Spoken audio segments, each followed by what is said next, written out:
My name is Vanessa. I'm 37 years old. I'm an orthopedic surgeon at a level 1 trauma center in Seattle, and 11 days after my husband's car went off the Snoqualmie Pass on-ramp, his own mother tried to have me removed from his hospital room by security. Julian was the man everyone in his family had once called too smart to marry a nobody.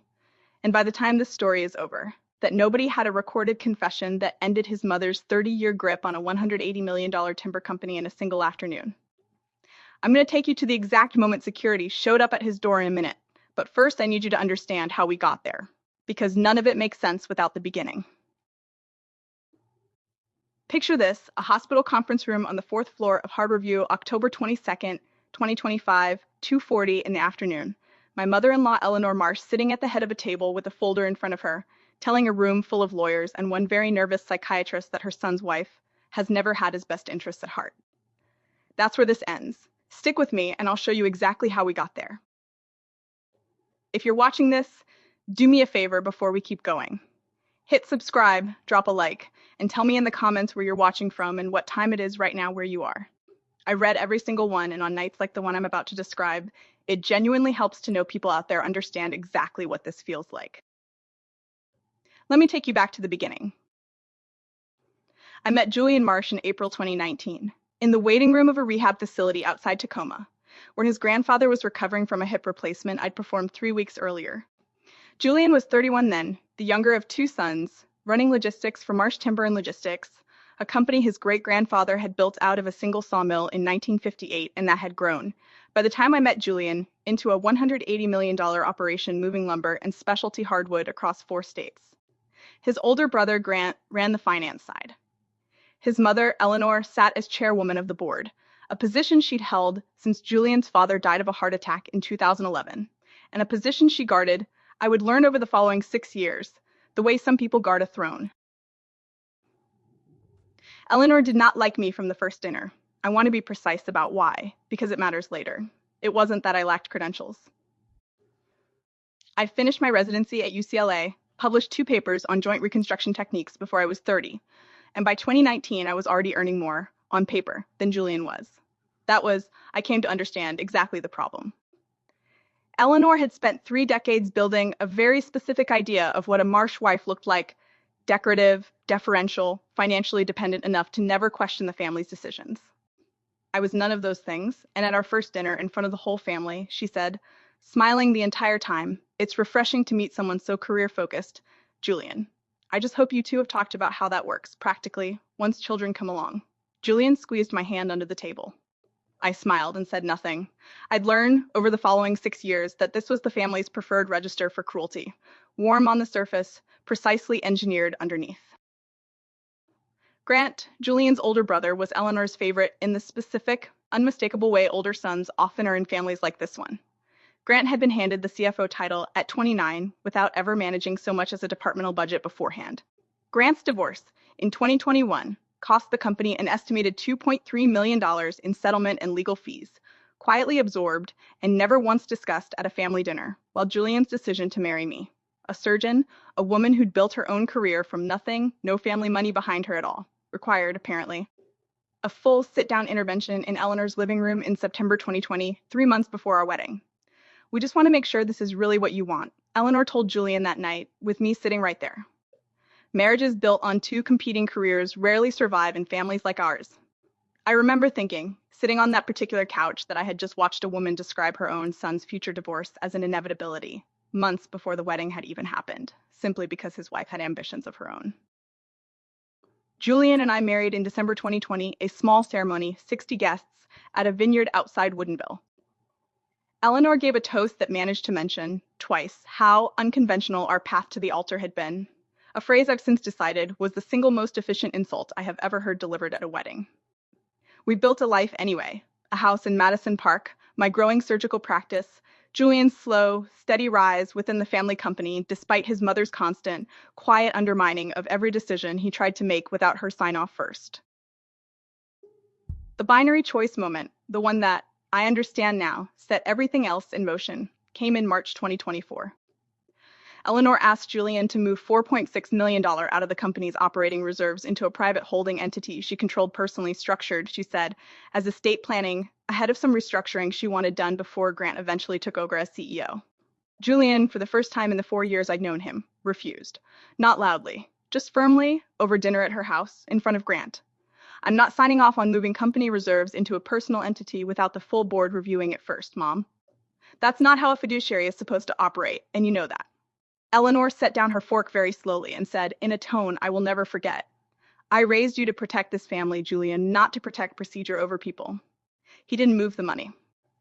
3 weeks later, Eleanor stopped inviting us to Sunday dinners. It wasn't dramatic.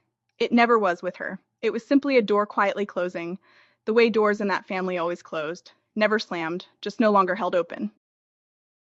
If you've ever watched a family reward the child, who never questions anything and slowly frees out the one who does, you already know exactly the dynamic I'm describing. Drop a comment if that sounds familiar to you. For 18 months, from the spring of 2024 through the fall of 2025, Julian and I lived mostly outside the family's orbit, closer to each other than we'd ever been, honestly, once the performance of Sunday dinners stopped being required. He kept working at the company, kept his title, kept quietly documenting decisions he disagreed with in a private folder on his own laptop. A habit I'd later learn he developed watching me do the same thing with difficult surgical cases for years. I built my own surgical practice further, took on a teaching position at the medical school. And for the first time since I'd met this family, I stopped bracing every time my phone rang with Eleanor's name on it, mostly because it stopped happening at all. Then, on October 11th, 2025, at 9:52 p.m., on the Snoqualmie Pass on-ramp in heavy rain, a logging truck jackknifed across 2 lanes and Julian's car went into the guardrail at 61 miles an hour. He was in surgery within 40 minutes of the call. I was in the operating room myself that night, on a different floor of a different hospital, 20 minutes into a hip revision, when when my chief resident pulled me out mid-procedure to tell me my husband had been airlifted to Harborview. I scrubbed out, drove across the city faster than I've ever driven in my life, and arrived to find Julian in a medically induced coma, a severe traumatic brain injury, and a subdural hematoma the surgical team had already begun draining. I stood in that hallway at 11:40 p.m. in scrubs I hadn't changed out of, and I understood, with the specific clinical clarity my job has trained into me, exactly how serious this was and exactly how long the road ahead might be. Eleanor arrived at the hospital at 1:15 a.m. Grant came 20 minutes after her. And within 11 days, while Julian remained sedated, intubated, his prognosis still genuinely uncertain, Eleanor filed an emergency petition with the King County Court to be appointed his temporary guardian and holder of his medical and financial power of attorney on the grounds, her filing stated, that the current spouse's judgment cannot be considered reliable, given the severity of the patient's condition and the couple's documented marital strain. Documented marital strain. We had no documented marital strain. I want to be completely clear about that, because it's the first lie in a folder full of them that I'd eventually have to unravel one page at a time. I found out about the petition not from Eleanor, but from a hospital social worker who mentioned, almost in passing, that the family's attorney had been in touch about guardianship paperwork. I remember standing at the nurse's station, still in the same building, where my husband lay unconscious 4 floors up, feeling something in my chest go very cold and very still, the specific stillness I've learned, over 6 years in this family's orbit, always precedes something worse.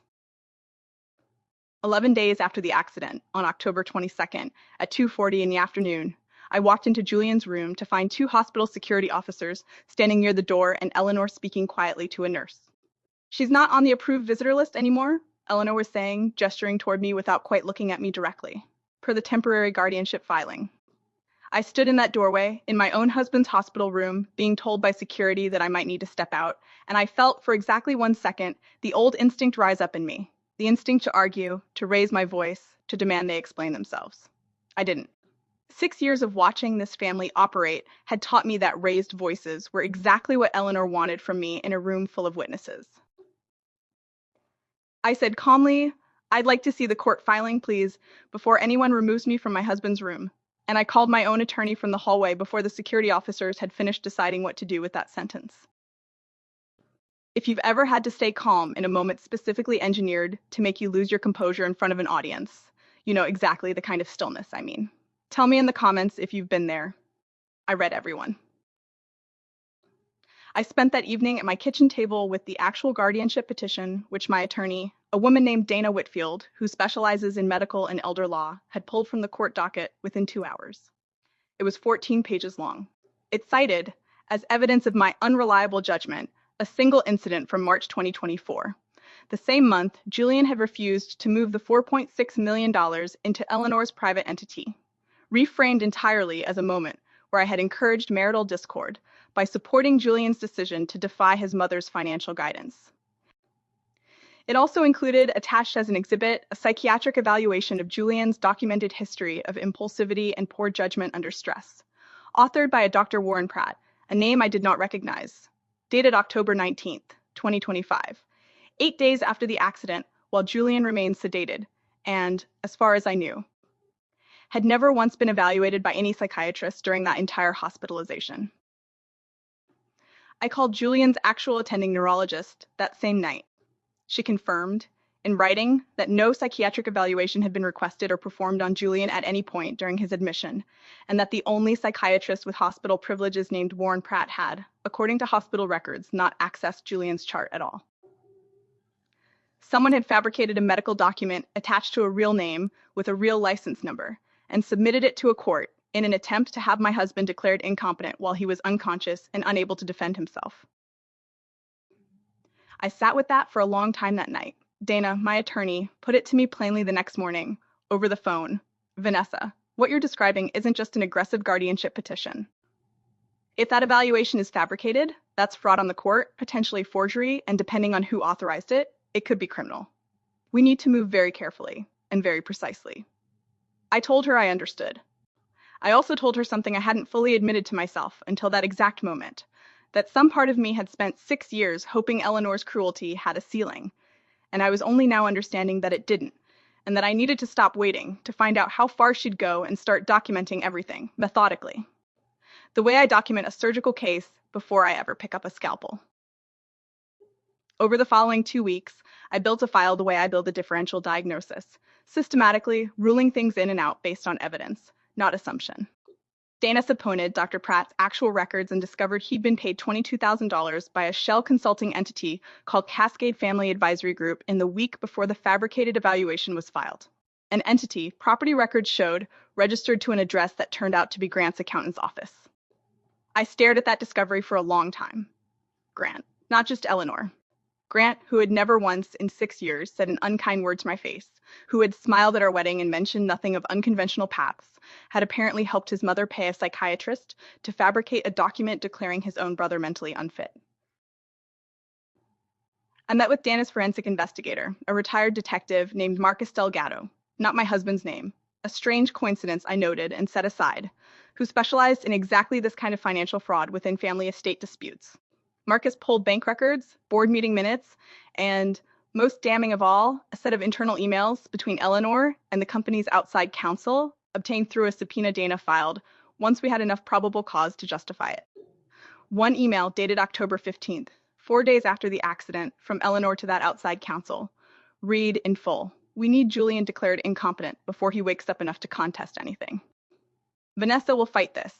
So we need the guardianship locked in fast and the medical evaluation airtight before her attorneys get organized. Grant is handling Pratt. Grant is handling Pratt.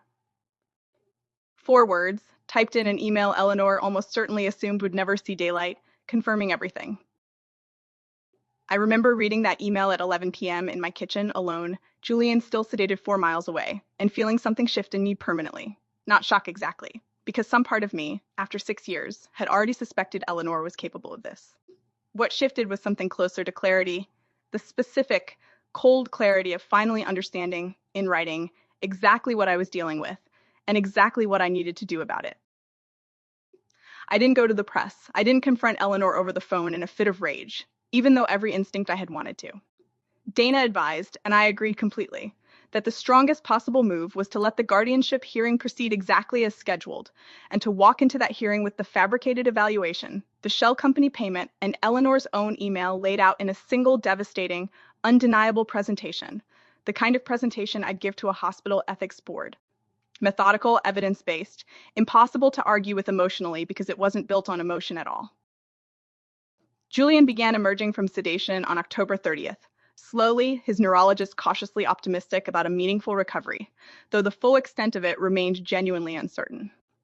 I sat with him every evening that week that the guardianship restrictions allowed, reading him updates on the business, on Marcus Delgado's findings, on things I wasn't certain yet he could fully process, but that I needed, somehow, to say out loud in that room regardless. The guardianship hearing was scheduled for November 6th, 2025, but 3 days before it, Dana requested an emergency family meeting instead. A room, she said, where we could present what we found before it ever became a matter of public record in open court, giving Eleanor and Grant a chance to withdraw the petition quietly, rather than have a judge. And eventually a prosecutor see the evidence first.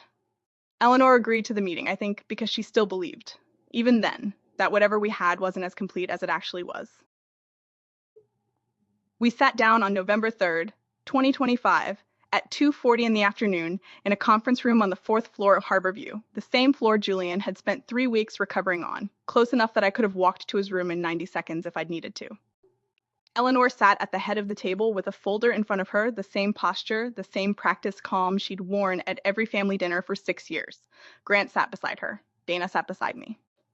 2 attorneys representing Eleanor sat across from us, along with, unexpectedly, Dr. Warren Pratt himself, invited, I assume, to defend the legitimacy of his evaluation if challenged. Eleanor opened by telling the room that this entire situation had been driven by concern for her son, that the current spouse has never had his best interests at heart, a line I'd later realized she'd probably rehearsed for days. Dana let her finish completely, without interrupting once, and then, calmly, she slid a single folder across the table, not toward Eleanor, but toward Eleanor's own attorneys. Before we continue, Dana said, I want to make sure everyone in this room has the same information. Dr. Pratt, can you confirm you evaluated Julian Marsh on October 19th? Dr. Pratt hesitated, glanced at Eleanor, and said that yes, he had reviewed the case and prepared an assessment. Dana asked whether he had physically examined Julian, accessed his hospital chart, or spoken with his treating physicians. There was a long pause. I prepared my assessment based on materials provided to me, he said finally, his voice noticeably thinner than it had been a moment earlier. Dana turned to the room and said, without raising her voice at all, Julian Marsh's actual attending urologist has confirmed, in a sworn declaration, that Dr. Pratt never accessed his chart, never examined him, and was never authorized by hospital staff to conduct any evaluation. We also have banking records showing a $22,000 payment from a shell entity called Cascade Family Advisory Group to Dr. Pratt 1 week before this fabricated evaluation was filed with the court. She placed the bank records on the table. That shell entity is registered to the office of Grant Marsh's personal accountant. I watched Grant's face in that exact moment, and I will remember it for the rest of my life. Not anger, not yet, just a kind of rapid, silent recalculation, the look of a man realizing, in real time, that a plan he participated in from a safe distance had just become something with his own name attached to it. Eleanor's face didn't move at all for several seconds, which somehow told me more than any reaction could have. And finally, Dana said, we have this. She placed one more page on the table, a printed email, dated October 15th, Eleanor's name in the sender field. She didn't read it aloud. She didn't need to. Eleanor's own attorneys leaned forward to read it themselves, and I watched one of them close his eyes briefly, the specific expression of a lawyer realizing his client had just handed opposing counsel a case in writing.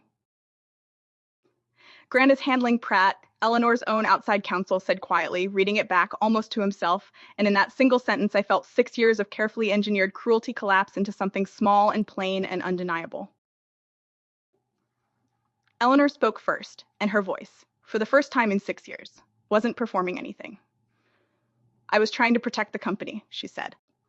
Julian wasn't thinking clearly before the accident, moving against decisions I'd made for 30 years, and I was terrified of what would happen if he came out of this and handed control to someone who married in 6 years ago, instead of someone who spent his entire life understanding this family's business. She looked down at her own hands on the table. I know how that sounds. I've spent 30 years being the only person willing to make the hard calls in this family, and I think somewhere along the way I convinced myself that made it acceptable to make them about people too. It was the closest thing to an honest sentence I'd heard from her in 6 years, and for one brief moment, sitting across that table, I saw not the woman who tried to have me removed from my husband's hospital room, but an old woman genuinely afraid of losing the only thing she'd ever built her entire identity around. Then, almost as quickly, it closed back over.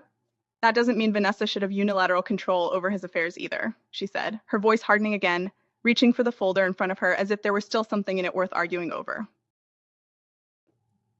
There's no more unilateral anything. Dana said calmly.